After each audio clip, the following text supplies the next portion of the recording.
math world. And I typed in Euler. And then any term in mathematics that carries his name came back as a hit. And you know, if it's in the dictionary, it's really important. Something that's not just an insignificant little result, but something so great that it's got his name on it, it's in the dictionary. So I typed in Euler, and I got 96 entries. 96 things in mathematics are named after him, from the Euler line to the Euler identity to the Euler product sum formula. Most branches of mathematics have something named after him. And just for comparison's sake, Gauss, 70. Cauchy was a piker, 33. And some people fare even less well. Dunham sounds great. So, you know, this guy was incredible. He's so incredible, he even has his own comic book. There's an Euler comic book that Berkhauser put out, a graphic novel about his life. So, how cool is that? Right? Okay, well, there's J6. Start showing you some of the things he did that made him famous. Here's one that really is important. The number E, 1748, Euler. And here it is. There's the document in which E appears. And you see it there in the middle of the page. He says, for the sake of brevity, we will use the letter E to stand for the number 2.71828282459. Euler loved calculating long strings of decimals, so there it is. He says, which therefore denotes the base of the natural or hyperbolic logarithm. So he knows E is important. He knows it's the base of the natural logarithm. And you want to calculate it at home? There's how you do it down there at the bottom. 1 plus 1 over 1 plus 1 over 1 times 2 plus 1 over 1 times 2 times 3. That converges very fast. And you know, if you know the series expansion of e to the x and you put in 1, sure enough, that's it. So Euler gave us E. If he had done nothing else, that would warrant a sentence in the math history books, but he did so much else. Here's one, same year. Euler's, I can divide it by 128. Hope everyone's seen this. E to the ix equals cosine x plus easily. sine x. Very amazing formula. A strange connection between the exponential function and the trigonometric functions, between real numbers and complex numbers. Then I'll put it in USD or whatever. Here's how he published it. That's from his work. E to the, just because we have 3 here. Oh, no. Plus v times the square root of minus 1 is equal to cos period v. That's because this was an abbreviation for cosinus, so you had to put a period there in those days, plus the square root of minus 1 times the sine of v. So there it is in 1748. Now, anytime anybody shows you Euler's identity, they do the next thing. You kind of have to. SRD? What's up? You let. Oh, I do have an ibuprofen. E to the I pi equals cosine pi plus I sine pi. Sine of pi is 0, cosine pi is -1, e to the I pi is -1. Bring the 1 over, and you get this amazing equation. E to the I pi plus 1 equals 0 falls right out of Euler's identity. I kind of know it by heart. Now, math teachers at this point will always say the following. They will say, this is an incredible link among the most important numbers in mathematics. How many do I have, dude? If you were going to have a party, and you wanted to invite the 5 most important numbers to your party, you know, who would you invite? We'd invite 0, right, the additive identity. You'd invite 1, the multiplication. E to the I pi plus 1 is 0. If you want to do calculus, you invite E. If you want to do geometry, you invite pi. If Tell me something I don't know. Complex numbers, you invite I. E to the I pi is 0. I pi, the dream team of numbers, right there. And they're all in that one equation. Right? It's dollars, Chuck. I need dollars. It's amazing that there is an equation that links them, actually. And it's amazing that it's such a simple consequence of Euler's identity. No. Back in 1988, this one, the journal Mathematical Intelligencer did a survey of the world mathematical community asking people to vote for the most beautiful result in mathematics. We can do... send in your postcard. What's the most beautiful result? It was American Idol for math formulas. No, of all mathematics ever done, this one is the most beautiful result ever.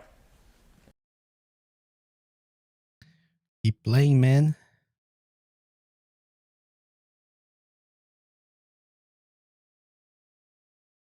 which I shall now inflict upon you. Somebody wrote, e to the I pi plus 1 equals 0 made the mathematician Euler a hero. From real to complex, with our brains in great flex, he led us with zest, but no fear.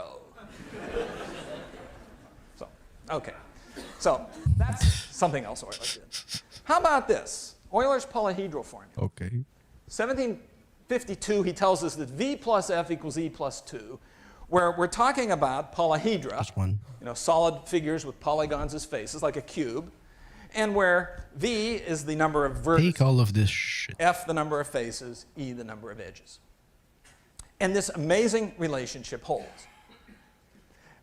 Like for my cube, V the number of vertices is 8. There's right? so much 4 stuff corners, here, top and dude. bottom. F faces is Can't 6. think. Think of a dice or die. 8 and 6 is 14. Number of edges, 4 around the top, 4 around the bottom, 4 vertical, 12 plus 2. Bingo, it works. But what Euler realizes is it works not just for cubes, but it works for icosahedron, A million. decahedra, and a wide, wide collection of solid bodies. It's this amazing link. In that Math Intelligencer survey of the most beautiful results in history, this was number 2. So Euler has the top 2 slots, all to himself. He himself was a little more circumspect about this. He wrote, I find it surprising that these general results in solid geometry have not previously been noticed by anyone, so far as I am aware. Kind of a surprise. Something this simple had escaped notice. But of course, there hadn't been an Euler before to notice it. So that's pretty good. What else? Well, there's the Basel problem.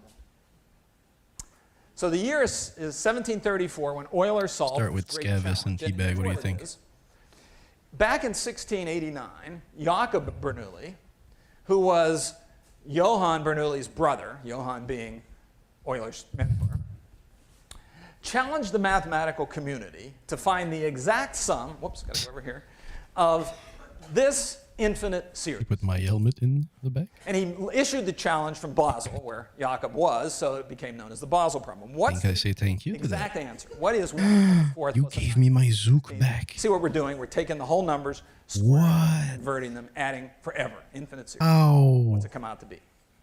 Just how I died to a player I know I Johann did. Bernoulli couldn't figure it out.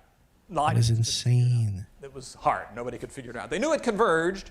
They knew it converged to something less than 2, but they wanted the exact answer. And the first person to get that exact answer would be famous. And that person was Euler. And the answer, you know the answer? Pi squared over 6. That is a strange answer, right? That is in fact correct. And Euler gave at least No 4 way. proofs in his career that it really is pi squared over 6. One way to fill up 75 Interesting. volumes is to keep doing the same thing multiple ways. Amazing Indeed. result, right? In the Math Intelligencer poll of the most beautiful formulas of all time, this was number 5. So Euler has topped the charts like the Beatles used to do. Look at all this stuff I'm getting back. He It's had 1, amazing. 2, and 5. What is this? All right, what else? Why am I getting this back? The Bridges of Königsberg. Probably you know this one. This was sort of famous. This is a picture from one of Euler's papers showing the town of Königsberg, with the river flowing through, dividing around that island at A, and then splitting and going around the Can't land. tell mass I at B. am tired tonight. And you can see the little bridges connecting various pieces of land. Now, the story is that the good burghers of Königsberg on Sunday afternoon would take a stroll, and the goal was to walk around here and cross each bridge once and only once. What we now call an Euler path. But they couldn't. Every time they tried it, they either missed a bridge or they found themselves crossing a bridge they'd already crossed. So they're perplexed, what's going on here? And so they asked the mayor. I don't know why, but the mayor of Königsberg, and he didn't know, of course. So he wrote to Euler, and he says, can you explain this? Is this possible? And Euler proves that it isn't. This particular configuration, you cannot walk around here and cross each bridge once and only once. And then Euler shows when you could do it. Let's He drew make some some other space. pictures with complicated bridge arrangements, which would work. And nowadays we look at this and see this as the first instance of what's now called graph theory, where you have vertices or nodes connected with edges. The land masses are the vertices, the edges are the bridges. And you know, a whole subject is getting... Don't know why I'm gambling this all the time. Hey, who cares? This problem. Because I have it, I guess. I don't know. Now, he himself... The craft, I suppose. I guess that's why I'm doing this. This solution bears little relationship to mathematics, and I do not understand why to expect a mathematician to produce it rather than anyone else, for the solution is based on logic alone. He saw it as like a puzzle. Interesting. And he But wrong. It was math. You didn't need integrals or anything. Now, don't tell your graph theory friends that he said this, okay? Actually, if he were to come back today and see what has happened to graph theory, I'm sure he would recognize it as mathematics. All right? It Anything falls else? into Well, the yeah. mathematics How about branch. geometry? Plane geometry. Now it does. Now, you would think... A mere 200 that years all later. this stuff, you know, but I got here. Euclid had done all his geometry. Archimedes... A mere was there 2 anything grandmothers left to later. discover about triangles? Well, actually, 4 big fat volumes of Euler's collected works are geometry. He discovered lots of stuff.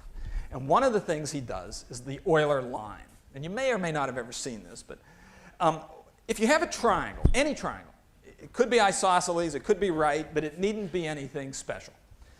You can consider the intersection of the altitudes. Remember, the altitudes go from each vertex perpendicular to the opposite side, and they all go through a point, which is called the orthocenter. You can consider the intersection of the medians. Now, the median goes from each vertex to the middle of the opposite side, and those are concurrent. They all Always in, man. Point called the centroid. And you can consider the intersection of the perpendicular bisectors. So if you take each side, take the bisector, and drop a perpendicular, those meet in the point, which is called the circumcenter. You will make the money if you... These points you just were known sell it. to the Greeks. These aren't special or anything. They've been around a long time. Now, I'm going to try to do this with my PowerPoint. Let's hope this works. There's a triangle. I want to look at the intersection of the altitudes from each vertex perpendicular to the opposite side. So there's my altitudes, kind of perpendicular, and they all meet in that point, the orthocenter. Okay. So we'll leave that there and get rid of that stuff. Okay. Now, I want to get the intersection of the medians from each vertex to the middle of the opposite side. So we want to do the medians, and here they come from the vertex to the middle of the opposite side, and they meet in a point. I think I'm good here. Get rid of that. And then I want the intersection of the perpendicular bisectors. So here comes, there we go, perpendicular bisectors. Split each side, put up the perpendicular. They meet in a point called the circumcenter. And what do you see? Guys, chill out on the toothpaste, man. No one had seen. Jesus. Euler proves that no matter what the triangle, these 3 points will fall on a line, which is now, in his honor, called We're going to be dividing. It was an amazing piece of geometry that had escaped all the great geometers in the past. And Euler showed something else. The ratio of those 2 segments is always 1 to 2, exactly. 2 to 5. The centroid is half as far from the circumcenter as it is from the 128. It's a neat piece of geometry. In the subsequent century, 17. lots of interest is devoted to plane geometry. And I think part of it is because Euler I'll put thought 18, this was just to important push enough. it a bit. And he found interest. USD. And so you see a renaissance What of do you think? geometry in the 19th century. I'm good. Okay, what else? Well, how about number theory? Now, Euler was one of the great number theorists. 4 big fat volumes of number theory. I want to show you something I like. This is not the most important thing he did in number theory. You know what number theory is? It's the study of whole numbers, primes, composites, that sort of thing. This isn't the most important thing he did, but it's just kind of neat. It's a definition that had been around that said 2 whole numbers are amicable, friendly, if each is the sum of the proper whole number divisors of the other. Now, What am I? it's an example. What is this? Okay, so how about an example? Where am I? How about 220 clicked. and 284? If you ever see this, this will be the example you see, I promise you. So what I want to do is look at the proper Pyrecord is so divisors of cheap. 220, by which I mean whole numbers that divide evenly into 220 but aren't 220. That's what the proper means. It's less. So if you collect them all, there they are, 1, 2, 4, 5, 10, 11, 20, 22, 44, 55, and 110. That's all the proper divisors that 220 has. And you add them up, and trust me, you get 284.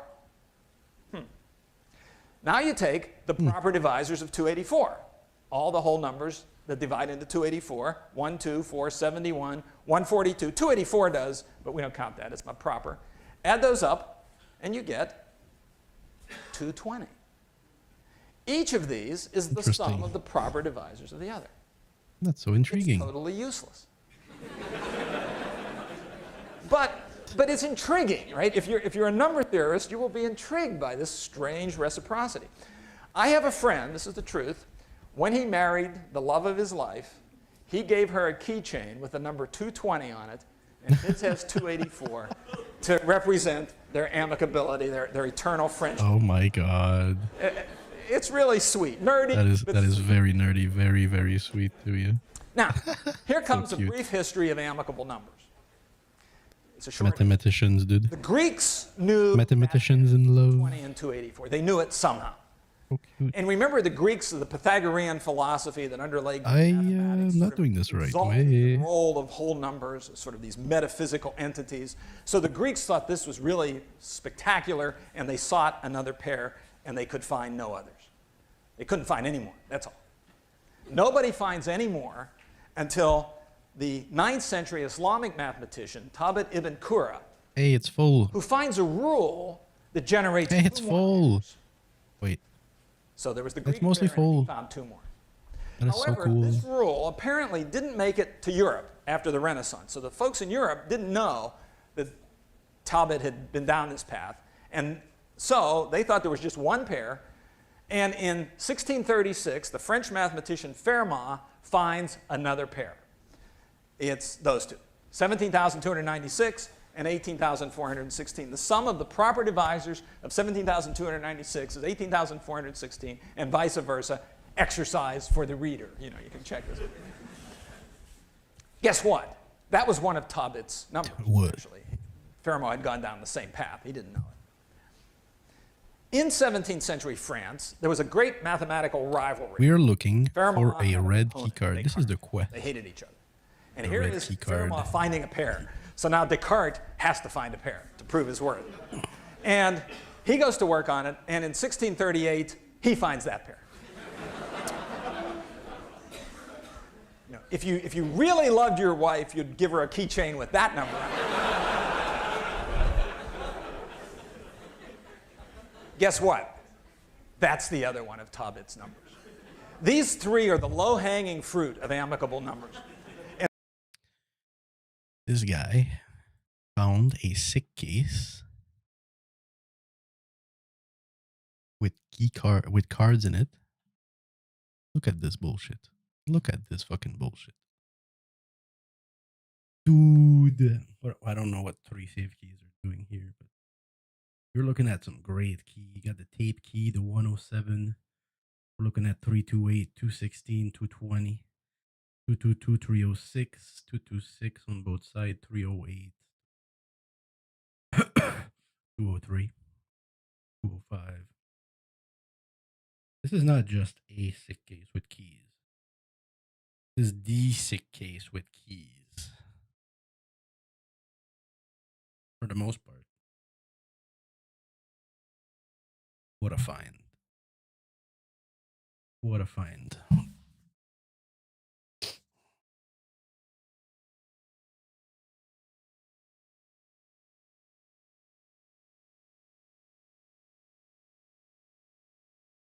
And so Descartes and Fermat were just going down a previously trodden path. So now it's 1638, 3 pairs are known. 100 years later, 3 pairs are known. That's it. These are very hard to come by. When Euler's alive, only those 3 were known. And so he thought, well, maybe I should give this some thought. And he worked on it, and he found 58.